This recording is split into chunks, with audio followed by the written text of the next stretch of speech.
Hello, hello. Welcome to Buffs Banter. My name is Dean Frank, and today we are here to finally put an end to the Heisman conversation. I know the setup looks a little janky today. It's breaking news. The candidates just came out just a couple minutes ago. I got to be on top of it. So if y'all are living under a rock, it just came out. But Mr. Travis Hunter, Ashton Jeanty, Dylan Gabriel, and Cam Ward are the four finalists for the Heisman Trophy for 2024. It is pretty exciting. And before I go into who I think deserves to, hold the trophy at the end of the day, I gotta say, my man Shedeur Sanders was snubbed. Shedeur was snubbed, right? Let's look at it real quick because he just won the Golden Arm Award this past weekend, right? And this award goes to the best quarterback in the country. Make this make sense. How is he getting the award for the best quarterback in the country, but yet he's behind two different quarterbacks for the Heisman finalists? It doesn't make sense. Looking at some stats, he has 3,926 passing yards on the season and 35 touchdowns. Both of these stats are ahead of Dylan Gabriel. Sure, I know Oregon, number one team in the country. Yeah. Shedeur has turned this team around. Just 2 years ago, being 1-11, 4-8 last year, and now 9-3 in a bowl game for the first time in over a decade. I feel like being a smaller fish in a bigger pond is a better statistic. Just looking at it, while Dylan Gabriel, he came in to Oregon just this year, and everything was kind of already solid around him. All he had to do was play ball. So I can talk about Shedeur Sanders all time, and maybe that'll be a different conversation because I definitely think he deserves to be number one pick in the NFL draft. But yeah, we can. I don't want to get too carried away because the reason everyone is here, the reason why you picked on this video, which first of all I appreciate you. I mean, I know there's people all over sports media and analysts all over the country doing this right now, but we're different over here. This is relatable content. I'm giving you the perspective, point of view from a college student at the University of Colorado Boulder. There might be a little biasy there, but I'm trying to keep it as real as I can. So to finally put an end to this Heisman debate conversation, let's first look at some stats, right? Because got to give myself a little bit of credibility. I'm not just a delusional Colorado football fan, right? So according to PFF, everything I'm saying is according to PFF, Pro Football Focus. Shout out them. Go follow them if you haven't already. But according to PFF, he is fifth among wide receivers with an 88.3 receiving grade. He has 1,152 receiving yards and 14 touchdowns, which is second among wide receivers and has set a school record.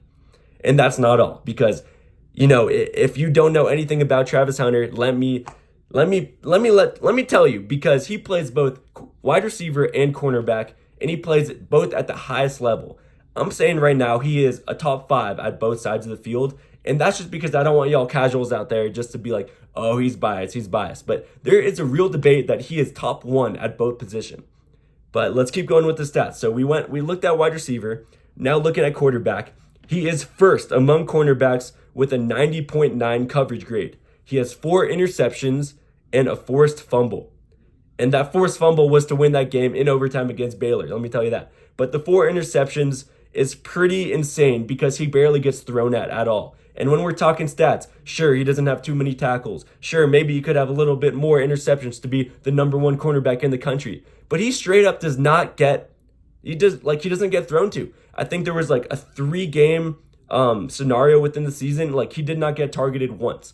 So we can't look at the statistics, but when you look at PFF, he has a 90.9 coverage grade, which again is first in the country for cornerbacks. Okay, we got that out of there. And the people that maybe don't even want to listen to this because I got Travis Hunter in the clickbait and they're saying, oh, it should be Jeanty. First, let me say this. This is the best type of debate in sports, right? We have the LeBron versus MJ, the GOAT conversation. Both, for sure, undoubtedly 1 and 2 in the conversation, right? This is the same type of thing. Travis and Jeanty both having generational years. I just think, what we've seen with Jeanty, we'll talk about it real quick. With being a running back, having over 30 carries a game, I mean, it's pretty absurd. But we've seen people do this before. Just look up Melvin Gordon, look up his stats. He didn't even win the Heisman, and he had better stats in some categories, right? We have seen running backs do this. Sure, he's having a remarkable season. He's led Boise State to be, to have a bye in the college football playoffs. It's awesome. I'm not debating that. But look, there's levels to this. It's 1 and 2. Travis Hunter, we have never seen what he's doing right now. Literally never. It's generational. He is top 5 on both sides of the field. He plays the whole entire game. He doesn't sit out. Sure, the cardio, whatever. I mean, he's just an athlete. There's no one like him. And I think he can do it in the NFL too, which is the even crazier thing. But, as we wrap this up, the Heisman debate is going to be ended this weekend. And when Travis wins it, I'm just going to say I told y'all so. If y'all think it's some sort of fraud, then you're just a casual and you don't know ball because, man, Travis Hunter, top cornerback in the league, top 5 wide receiver in the league. He can do whatever he wants. And just wrapping it up again with the Shadur and Travis bias, it's like what they've been able to do with Colorado football, coming into the Big 12 Conference, which was wide open, sure. They were ranked, towards the bottom going into the season. And what I know, obviously, it's not an individual. Let me rephrase that. It is an individual award, but what they've been able to do as a team and go 9-3, it's pretty remarkable. I think we just got to acknowledge greatness. Obviously, Genty is that guy. He's him. But Travis Hunter is just him on a different level. And he should be on his own pedestal. And, I think if we get this wrong, it'll be talked about for years now because he's going to go into the NFL and he's going to be doing the same thing. So, if they're this award is literally built for Travis Hunter, the Heisman, the best player in college football. He is playing 2 sides of the field and just better than anyone else. And, at this point, I'm kind of get tired of just having to keep glazing Travis because if you don't believe it, then you're just not watching the right football, man. I'm not sure what film you're watching, but the numbers don't lie, and Travis Hunter deserves to win Heisman. I appreciate y'all. Follow Buffs Banter. Peace.